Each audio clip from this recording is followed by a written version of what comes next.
Now 100 years after a British mountaineer disappeared on an expedition to Mount Everest, climbers appear to have found his remains. Andrew Irwin, who went missing with the renowned explorer George Mallory, whose body was of course found in 1999. Now a sock embroidered with Mr. Irwin name A.C. Irwin and a boot have been found on the north face of the mountain, as Victoria Gill reports. Sandy Irwin, seen here on the left with his companion the great mountaineer George Mallory, was asked just before their 1924 expedition why he wanted to climb Everest. His famous answer: because it's there. But the two explorers disappeared together during their fated attempt to summit the highest mountain on earth. Irwin and Mallory were lost in less than 300 meters from the top, sparking a century of speculation as to whether they succeeded in their goal before they lost their lives. Now, National Geographic filmmaker Jimmy Chin has led a mission that has found what believed to be Sandy Irwin partial remains. The team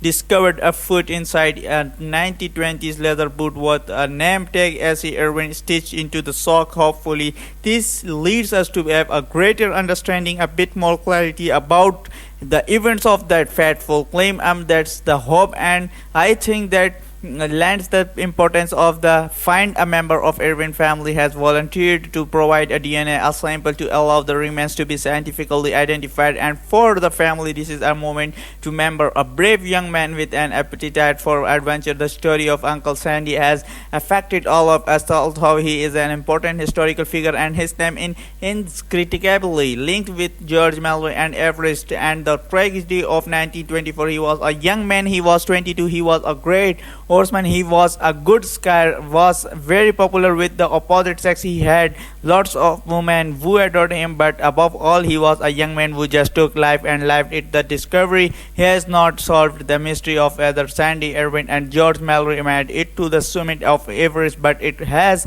revealed that the site of his great adventure became Irwin's final resting place. Victoria Gill. Thank you.